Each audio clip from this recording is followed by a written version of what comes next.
Rule 39. Execution, satisfaction, and effect of judgments. Section 1. Execution upon judgments or final orders.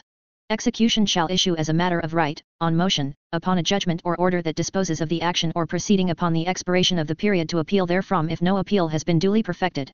1a. If the appeal has been duly perfected and finally resolved, the execution may forthwith be applied for in the court of origin, on motion of the judgment obligee, submitting therewith certified true copies of the judgment or judgments or final order or orders sought to be enforced and of the entry thereof, with notice to the adverse party. The appellate court may, on motion in the same case, when the interest of justice so requires, direct the court of origin to issue the writ of execution. As amended by Sir No 24-94. Section 2. Discretionary execution. A. Execution of a judgment or final order pending appeal. On motion of the prevailing party with notice to the adverse party filed in the trial court while it has jurisdiction over the case and is in possession of either the original record or the record on appeal, as the case may be, at the time of the filing of such motion, said court may, in its discretion, order execution of a judgment or final order even before the expiration of the period to appeal. After the trial court has lost jurisdiction, the motion for execution pending appeal may be filed in the appellate court. Discretionary execution may only issue upon good reasons to be stated in a special order after due hearing. B. Execution of several, separate, or partial judgments. A several, separate, or partial judgment may be executed under the same terms and conditions as execution of a judgment or final order pending appeal. 2a. Section 3. Stay of discretionary execution. Discretionary execution issued under the preceding section may be stayed upon approval by the proper court of a sufficient supersedeas bond filed by the party against whom it is directed, conditioned upon the performance of the judgment or order allowed to be executed in case it shall be finally sustained in whole or in part. The bond thus given may be proceeded against on motion with notice to the surety. 3a. Section 4. Judgments not stayed by appeal.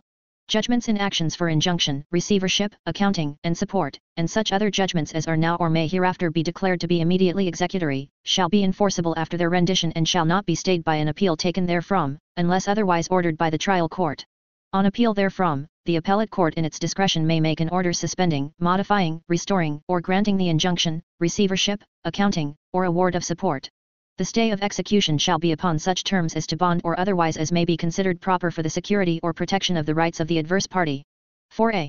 Section 5. Effect of reversal of executed judgment.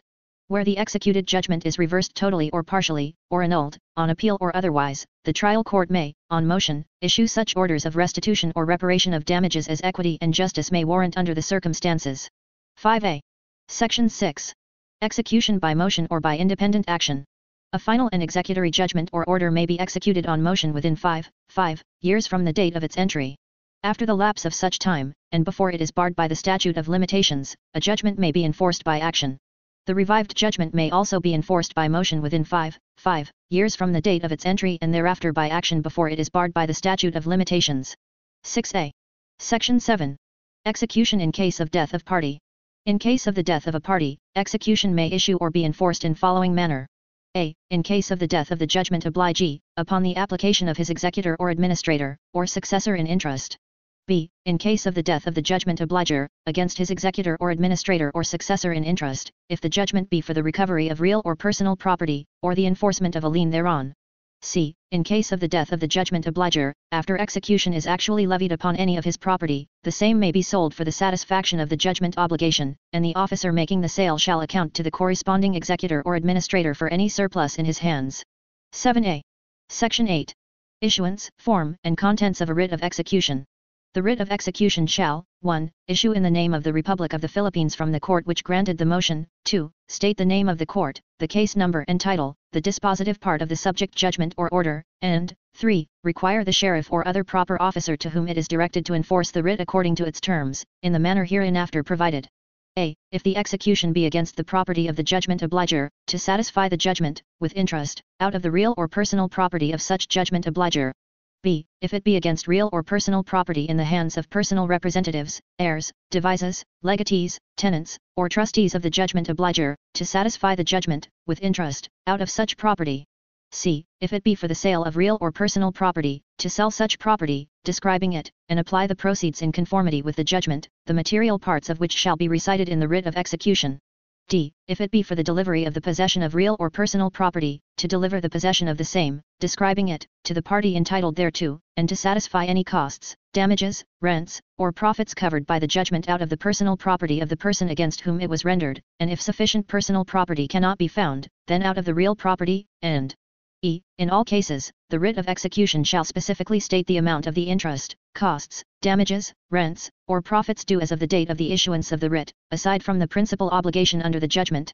For this purpose, the motion for execution shall specify the amounts of the foregoing reliefs sought by the movant.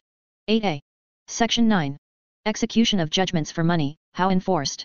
A. Immediate payment on demand. The officer shall enforce an execution of a judgment for money by demanding from the judgment obliger the immediate payment of the full amount stated in the writ of execution and all lawful fees. The judgment obliger shall pay in cash, certified bank check payable to the judgment obligee, or any other form of payment acceptable to the latter, the amount of the judgment debt under proper receipt directly to the judgment obligee or his authorized representative if present at the time of payment. The lawful fees shall be handed under proper receipt to the executing sheriff, who shall turn over the said amount within the same day to the clerk of court of the court that issued the writ. If the judgment obligee or his authorized representative is not present to receive payment, the judgment obliger shall deliver the aforesaid payment to the executing sheriff. The latter shall turn over all the amounts coming into his possession within the same day to the clerk of court of the court that issued the writ, or if the same is not practicable, deposit said amounts to a fiduciary account in the nearest government depository bank of the regional trial court of the locality. The clerk of said court shall thereafter arrange for the remittance of the deposit to the account of the court that issued the writ, whose clerk of court shall then deliver said payment to the judgment obligee in satisfaction of the judgment. The excess, if any, shall be delivered to the judgment obliger, while the lawful fees shall be retained by the clerk of court for disposition as provided by law. In no case shall the executing sheriff demand that any payment by check be made payable to him. b. Satisfaction by levy. If the judgment obliger cannot pay all or part of the obligation in cash, certified bank check, or other mode of payment acceptable to the judgment obligee, the officer shall levy upon the properties of the judgment obliger of every kind and nature whatsoever which may be disposed of for value and not otherwise exempt from execution, giving the latter the option to immediately choose which property or part thereof may be levied upon, sufficient to satisfy the judgment. If the judgment obliger does not exercise the option, the officer shall first levy on the personal properties, if any, and then on the real properties if the personal properties are insufficient to answer for the judgment. The sheriff shall sell only a sufficient portion of the personal or real property of the judgment obliger which has been levied upon. When there is more property of the judgment obliger than is sufficient to satisfy the judgment and lawful fees, he must sell only so much of the personal or real property as is sufficient to satisfy the judgment and lawful fees.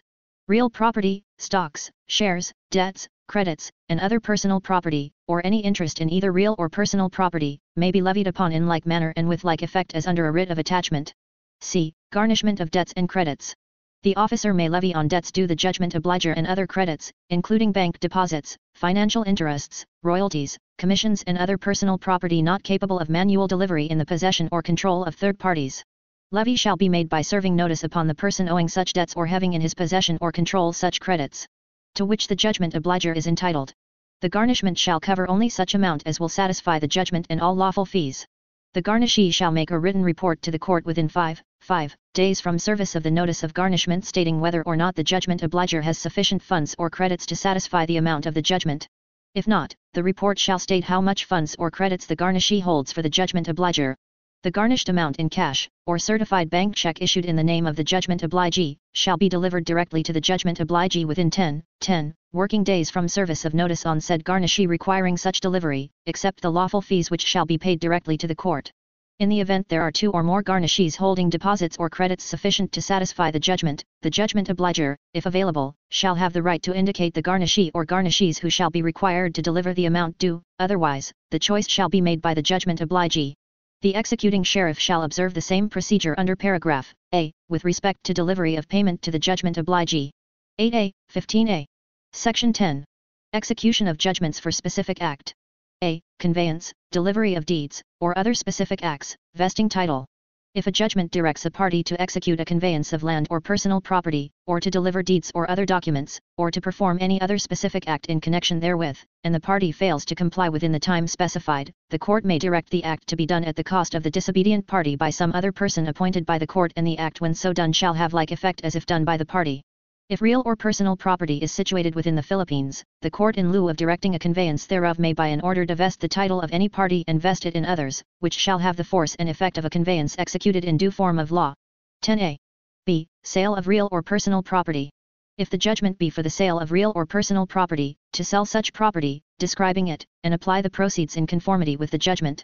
8 C. Delivery or restitution of real property. The officer shall demand of the person against whom the judgment for the delivery or restitution of real property is rendered and all persons claiming rights under him to peaceably vacate the property within 3 working days, and restore possession thereof to the judgment obligee, otherwise, the officer shall oust all such persons therefrom with the assistance, if necessary, of appropriate peace officers, and employing such means as may be reasonably necessary to retake possession, and place the judgment obligee in possession of such property. Any costs, damages, rents or profits awarded by the judgment shall be satisfied in the same manner as a judgment for money. 13a. D. Removal of improvements on property subject of execution. When the property subject of the execution contains improvements constructed or planted by the judgment obliger or his agent, the officer shall not destroy, demolish, or remove said improvements except upon special order of the court, issued upon motion of the judgment obligee after due hearing and after the former has failed to remove the same within a reasonable time fixed by the court. 14a. Delivery of personal property. In judgments for the delivery of personal property, the officer shall take possession of the same and forthwith deliver it to the party entitled thereto and satisfy any judgment for money as therein provided. 8a. Section 11. Execution of special judgments. When a judgment requires the performance of any act other than those mentioned in the two preceding sections, a certified copy of the judgment shall be attached to the writ of execution and shall be served by the officer upon the party against whom the same is rendered, or upon any other person required thereby, or by law, to obey the same, and such party or person may be punished for contempt if he disobeys such judgment. 9a. Section 12. Effect of levy on execution as to third persons. The levy on execution shall create a lien in favor of the judgment obligee over the right, title, and interest of the judgment obliger in such property at the time of the levy, subject to liens and encumbrances then existing. 16a. Section 13. Property exempt from execution. Except as otherwise expressly provided by law, the following property, and no other, shall be exempt from execution. A. The judgment obliger's family home as provided by law, or the homestead in which he resides, and land necessarily used in connection therewith. B. Ordinary tools and implements personally used by him in his trade, employment, or livelihood. C. 3 horses, or 3 cows, or 3 carabaos, or other beasts of burden, such as the judgment obliger may select necessarily used by him in his ordinary occupation. D. His necessary clothing and articles for ordinary personal use, excluding jewelry. E. Household furniture and utensils necessary for housekeeping, and used for that purpose by the judgment obliger and his family, such as the judgment obliger may select, of a value not exceeding 100,000 pesos. F. Provisions for individual or family use sufficient for 4 months. G. The professional libraries and equipment of judges, lawyers, physicians, pharmacists, dentists, engineers, surveyors, clergymen, teachers, and other professionals, not exceeding 300,000 pesos in value. H. 1 fishing boat and accessories not exceeding the total value of 100,000 pesos owned by a fisherman and by the lawful use of which he earns his livelihood. I. So much of the salaries, wages, or earnings of the judgment obliger for his personal services within the 4 months preceding the levy as are necessary for the support of his family. J. Lettered gravestones. K. Monies, benefits, privileges, or annuities accruing or in any manner growing out of any life insurance. L. The right to receive legal support, or money, or property obtained as such support, or any pension or gratuity from the government. M. Properties specially exempted by law. But no article or species of property mentioned in this section shall be exempt from execution issued upon a judgment recovered for its price or upon a judgment of foreclosure of a mortgage thereon. 12a. Section 14. Return of writ of execution. The writ of execution shall be returnable to the court issuing it immediately after the judgment has been satisfied in part or in full. If the judgment cannot be satisfied in full within 30 days after his receipt of the writ, the officer shall report to the court and state the reason therefor. Such writ shall continue in effect during the period within which the judgment may be enforced by motion. The officer shall make a report to the court every 30 days on the proceedings taken thereon until the judgment is satisfied in full, or its effectivity expires. The returns or periodic reports shall set forth the whole of the proceedings taken, and shall be filed with the court and copies thereof promptly furnished the parties. 11a. Section 15. Notice of sale of property on execution. Before the sale of property on execution, notice thereof must be given as follows. A. In case of perishable property, by posting written notice of the time and place of the sale in 3 public places, preferably in conspicuous areas of the municipal or city hall, post office, and public market in the municipality or city where the sale is to take place, for such time as may be reasonable, considering the character and condition of the property.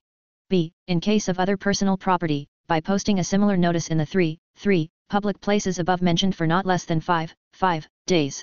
C. In case of real property, by posting for 20 days in the 3 public places above mentioned a similar notice particularly describing the property and stating where the property is to be sold, and if the assessed value of the property exceeds 50,000, P50,000.00 pesos, by publishing a copy of the notice once a week for two consecutive weeks in one newspaper selected by raffle, whether in English, Filipino, or any major regional language published, edited and circulated or, in the absence thereof, having general circulation in the province or city. D. In all cases, written notice of the sale shall be given to the judgment obliger, at least 3 days before the sale, except as provided in paragraph A hereof, where notice shall be given at any time before the sale, in the same manner as personal service of pleadings and other papers as provided by Section 6 of Rule 13. The notice shall specify the place, date, and exact time of the sale, which should not be earlier than 9 o'clock in the morning and not later than 2 o'clock in the afternoon. The place of the sale may be agreed upon by the parties. In the absence of such agreement, the sale of real property or personal property not capable of manual delivery shall be held in the office of the clerk of court of the regional trial court or the municipal trial court which issued the writ or which was designated by the appellate court. In the case of personal property capable of manual delivery, the sale shall be held in the place where the property is located. 18a. Section 16. Proceedings where property claimed by third person. If the property levied on is claimed by any person other than the judgment obliger or his agent, and such person makes an affidavit of his title thereto or right to the possession thereof, stating the grounds of such right or title, and serves the same upon the officer making the levy and a copy thereof upon the judgment obligee, the officer shall not be bound to keep the property, unless such judgment obligee, on demand of the officer, files a bond approved by the court to indemnify the third-party claimant in a sum not less than the value of the property levied on. In case of disagreement as to such value, the same shall be determined by the court issuing the writ of execution. No claim for damages for the taking or keeping of the property may be enforced against the bond unless the action therefore is filed within 120 days from the date of the filing of the bond. The officer shall not be liable for damages for the taking or keeping of the property, to any third-party claimant if such bond is filed. Nothing herein contained shall prevent such claimant or any third person from vindicating his claim to the property in a separate action, or prevent the judgment obligee from claiming damages in the same or a separate action against a third-party claimant who filed a frivolous or plainly spurious claim. When the writ of execution is issued in favor of the Republic of the Philippines, or any officer duly representing it, the filing of such bond shall not be required, and in case the sheriff or levying officer is sued for damages as a result of the levy, he shall be represented by the Solicitor General, and if held liable therefor, the actual damages adjudged by the court shall be paid by the National Treasurer out of such funds as may be appropriated for the purpose. 17a. Section 17. Penalty for selling without notice, or removing or defacing notice. An officer selling without the notice prescribed by Section 15 of this rule shall be liable to pay punitive damages in the amount of 5,000 P5,000.00 pesos to any person injured thereby, in addition to his actual damages, both to be recovered by motion in the same action, and a person willfully removing or defacing the notice posted, if done before the sale, or before the satisfaction of the judgment if it be satisfied before the sale, shall be liable to pay 5,000 P5,000.00 pesos to any person injured by reason thereof, in addition to his actual damages, to be recovered by motion in the same action. 19a. Section 18. No sale if judgment and costs paid. At any time before the sale of property on execution, the judgment obliger may prevent the sale by paying the amount required by the execution and the costs that have been incurred therein. 20a. Section 19. How property sold on execution, who may direct manner and order of sale. All sales of property under execution must be made at public auction, to the highest bidder, to start at the exact time fixed in the notice. After sufficient property has been sold to satisfy the execution, no more shall be sold, and any excess property or proceeds of the sale shall be promptly delivered to the judgment obliger or his authorized representative, unless otherwise directed by the judgment or order of the court. When the sale is of real property, consisting of several known lots, they must be sold separately, or, when a portion of such real property is claimed by a third person, he may require it to be sold separately. When the sale is of personal property capable of manual delivery, it must be sold within view of those attending the same and in such parcels as are likely to bring the highest price. The judgment obliger, if present at the sale, may direct the order in which property, real or personal, shall be sold, when such property consists of several known lots or parcels which can be sold to advantage separately. Neither the officer conducting the execution sale, nor his deputies, can become a purchaser, nor be interested directly or indirectly in any purchase at such sale. 21a. Section 20. Refusal of purchaser to pay. If a purchaser refuses to pay the amount bid by him for property struck off to him at a sale under execution, the officer may again sell the property to the highest bidder and shall not be responsible for any loss occasioned thereby, but the court may order the refusing purchaser to pay into the court the amount of such loss with costs and may punish him for contempt if he disobeys the order. The amount of such payment shall be for the benefit of the person entitled to the proceeds of the execution, unless the execution has been fully satisfied, in which event such proceeds shall be for the benefit of the judgment obliger. The officer may thereafter reject any subsequent bid of such purchaser who refuses to pay. 22a. Section 21. Judgment obligee as purchaser. When the purchaser is the judgment obligee, and no third-party claim has been filed, he need not pay the amount of the bid if it does not exceed the amount of his judgment. If it does, he shall pay only the excess. 23a. Section 22. Adjournment of sale. By written consent of the judgment obliger and obligee, or their duly authorized representatives, the officer may adjourn the sale to any date and time agreed upon by them. Without such agreement, he may adjourn the sale from day to day if it becomes necessary to do so for lack of time to complete the sale on the day fixed in the notice or the day to which it was adjourned. 24a. Section 23. Conveyance to purchaser of personal property capable of manual delivery. When the purchaser of any personal property, capable of manual delivery, pays the purchase price, the officer making the sale must deliver the property to the purchaser and, if desired, execute and deliver to him a certificate of sale. The sale conveys to the purchaser all the rights which the judgment obliger had in such property as of the date of the levy on execution or preliminary attachment. 25a. Section 24. Conveyance to purchaser of personal property not capable of manual delivery. When the purchaser of any personal property, not capable of manual delivery, pays the purchase price, the officer making the sale must execute and deliver to the purchaser a certificate of sale. Such certificate conveys to the purchaser all the rights which the judgment obliger had in such property as of the date of the levy on execution or preliminary attachment. 26a. Section 25. Conveyance of real property, certificate thereof given to purchaser and filed with Registry of Deeds.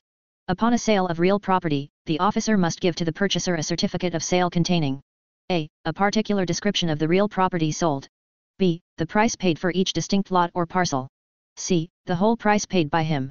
d. A statement that the right of redemption expires 1 year from the date of the registration of the certificate of sale. Such certificate must be registered in the Registry of Deeds of the place where the property is situated. 27a. Section 26. Certificate of sale where property claimed by third person. When a property sold by virtue of a writ of execution has been claimed by a third person, the certificate of sale to be issued by the sheriff pursuant to sections 23, 24, and 25 of this rule shall make express mention of the existence of such third-party claim. 28a. Section 27. Who may redeem real property so sold? Real property sold as provided in the last preceding section, or any part thereof sold separately, may be redeemed in the manner hereinafter provided, by the following persons. a. The judgment obliger, or his successor in interest in the whole or any part of the property. b. A creditor having a lien by virtue of an attachment, judgment, or mortgage on the property sold, or on some part thereof, subsequent to the lien under which the property was sold. Such redeeming creditor is termed a redemptioner. 29a. Section 28. Time and manner of, and amounts payable on, successive redemptions, notice to be given and filed. The judgment obliger, or redemptioner, may redeem the property from the purchaser, at any time within 1 year from the date of the registration of the certificate of sale, by paying the purchaser the amount of his purchase, with 1% per month interest thereon in addition, up to the time of redemption, together with the amount of any assessments or taxes which the purchaser may have paid thereon after purchase, and interest on such last named amount at the same rate, and if the purchaser be also a creditor having a prior lien to that of the redemptioner, other than the judgment under which such purchase was made, the amount of such other lien, with interest. Property so redeemed may again be redeemed within 60 days after the last redemption upon payment of the sum paid on the last redemption, with 2% thereon in addition, and the amount of any assessments or taxes which the last redemptioner may have paid thereon after redemption by him, with interest on such last named amount, and in addition, the amount of any liens held by said last redemptioner prior to his own, with interest. The property may be again, and as often as a redemptioner is so disposed, redeemed from any previous redemptioner within 60 days after the last redemption, on paying the sum paid on the last previous redemption, with 2% thereon in addition, and the amounts of any assessments or taxes which the last previous redemptioner paid after the redemption thereon, with interest thereon, and the amount of any liens held by the last redemptioner prior to his own, with interest. Written notice of any redemption must be given to the officer who made the sale and a duplicate filed with the registry of deeds of the place, and if any assessments or taxes are paid by the redemptioner or if he has or acquires any lien other than that upon which the redemption was made, notice thereof must in like manner be given to the officer and filed with the registry of deeds. If such notice be not filed, the property may be redeemed without paying such assessments, taxes, or liens. 30a. Section 29. Effect of redemption by judgment obliger, and a certificate to be delivered and recorded thereupon, to whom payments on redemption made. If the judgment obliger redeems, he must make the same payments as are required to effect a redemption by a redemptioner, whereupon, no further redemption shall be allowed and he is restored to his estate. The person to whom the redemption payment is made must execute and deliver to him a certificate of redemption acknowledged before a notary public or other officer authorized to take acknowledgments of conveyances of real property. Such certificate must be filed and recorded in the registry of deeds of the place in which the property is situated, and the registrar of deeds must note the record thereof on the margin of the record of the certificate of sale. The payments mentioned in this and the last preceding sections may be made to the purchaser or redemptioner, or for him to the officer who made the sale. 31a. Section 30. Proof required of redemptioner. A redemptioner must produce to the officer, or person from whom he seeks to redeem, and serve with his notice to the officer a copy of the judgment or final order under which he claims the right to redeem, certified by the clerk of the court wherein the judgment or final order is entered, or, if he redeems upon a mortgage or other lien, a memorandum of the record thereof, certified by the registrar of deeds, or an original or certified copy of any assignment necessary to establish his claim, and an affidavit executed by him or his agent, showing the amount then actually due on the lien. 32a. Section 31. Manner of using premises pending redemption, waste restrained. Until the expiration of the time allowed for redemption, the court may, as in other proper cases, restrain the commission of waste on the property by injunction, on the application of the purchaser or the judgment obligee, with or without notice, but it is not waste for a person in possession of the property at the time of the sale, or entitled to possession afterwards, during the period allowed for redemption, to continue to use it in the same manner in which it was previously used, or to use it in the ordinary course of husbandry, or to make the necessary repairs to buildings thereon while he occupies the property. 33a. Section 32. Rents, earnings and income of property pending redemption. The purchaser or a redemptioner shall not be entitled to receive the rents, earnings and income of the property sold on execution, or the value of the use and occupation thereof when such property is in the possession of a tenant. All rents, earnings and income derived from the property pending redemption shall belong to the judgment obliger until the expiration of his period of redemption. 34a. Section 33. Deed and possession to be given at expiration of redemption period, by whom executed or given.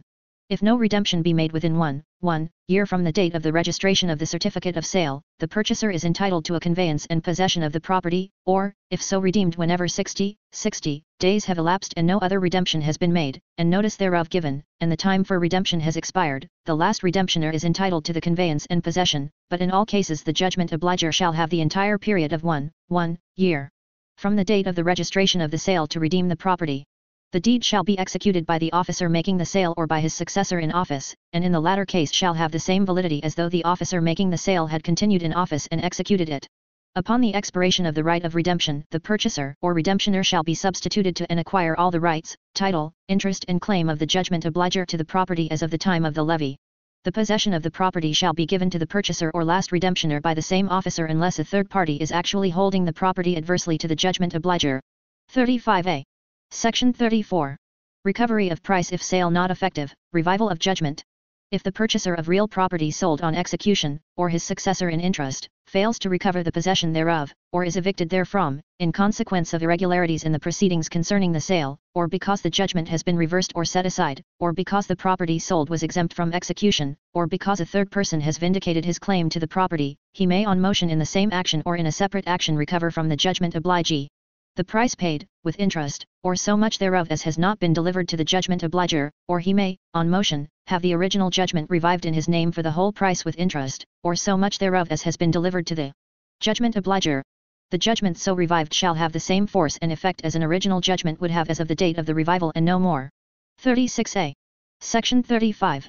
Right to contribution or reimbursement.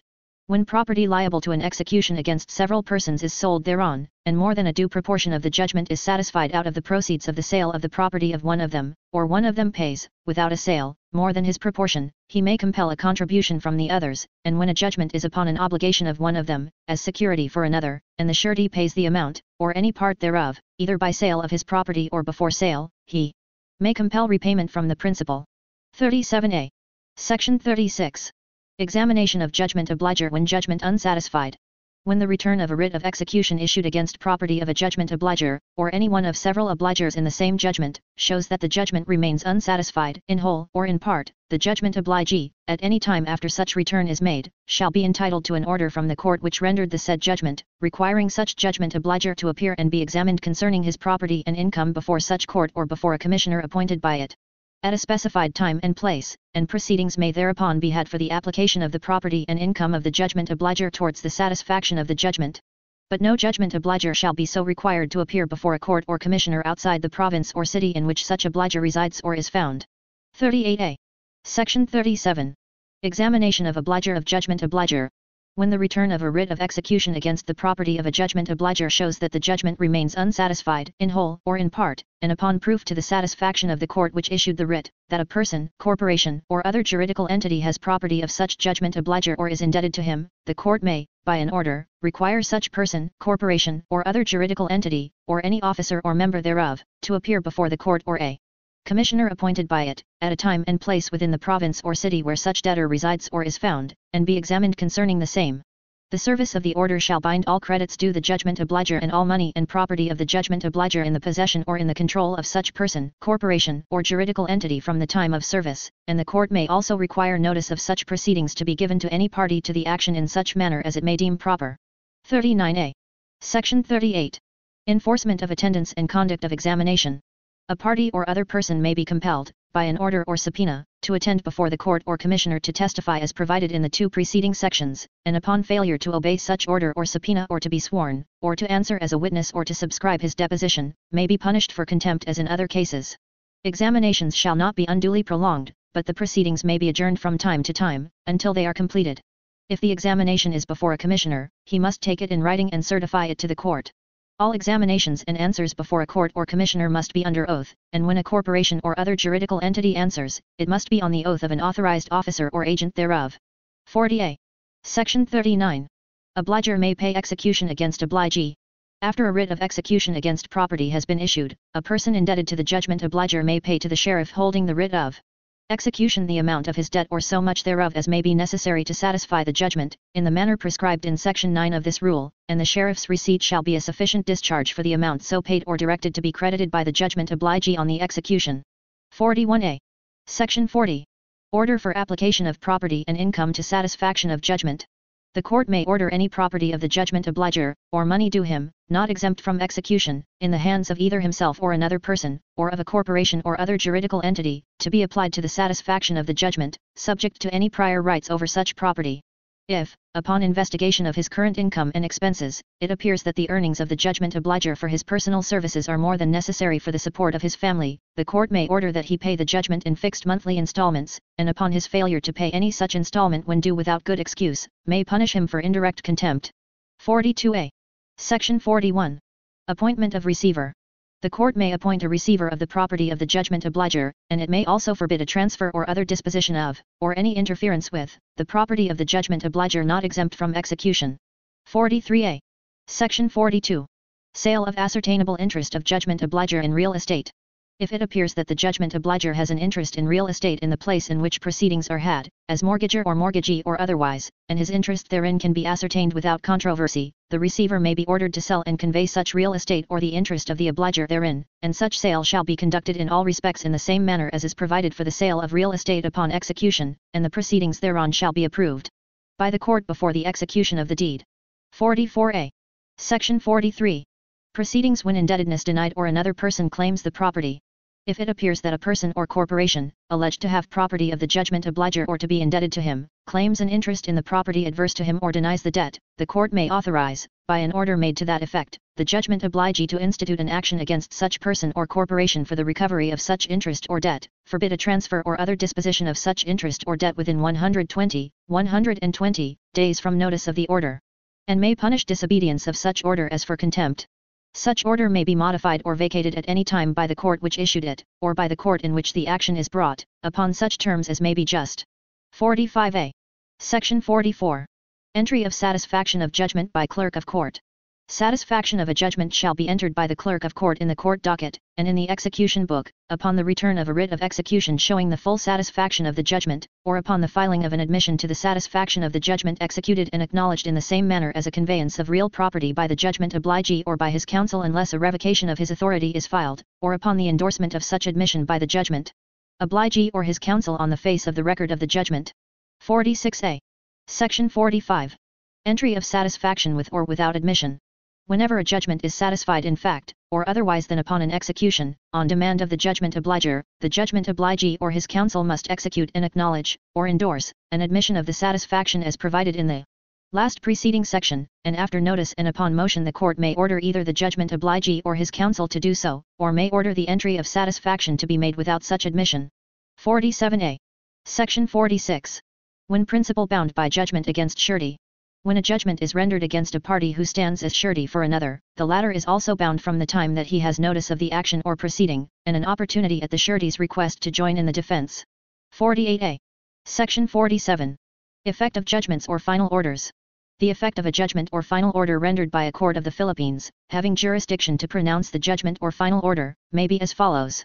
A. In case of a judgment or final order against a specific thing, or in respect to the probate of a will, or the administration of the estate of a deceased person, or in respect to the personal, political, or legal condition or status of a particular person or his relationship to another, the judgment or final order is conclusive upon the title to the thing, the will or administration, or the condition, status, or relationship of the person. However, the probate of a will or granting of letters of administration shall only be prima facie evidence of the death of the testator or inte state. B. In other cases, the judgment or final order is, with respect to the matter directly adjudged or as to any other matter that could have been raised in relation thereto, conclusive between the parties and their successors in interest by title subsequent to the commencement of the action or special proceeding, litigating for the same thing and under the same title and in the same capacity, and c. In any other litigation between the same parties or their successors in interest, that only is deemed to have been adjudged in a former judgment or final order which appears upon its face to have been so adjudged, or which was actually and necessarily included therein or necessary thereto. 49a.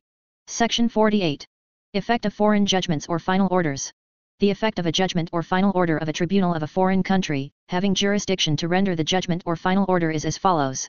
A. In case of a judgment or final order upon a specific thing, the judgment or final order is conclusive upon the title to the thing, and b. In case of a judgment or final order against a person, the judgment or final order is presumptive evidence of a right as between the parties and their successors in interest by a subsequent title. In either case, the judgment or final order may be repelled by evidence of a want of jurisdiction, want of notice to the party, collusion, fraud, or clear mistake of law or fact. 50a.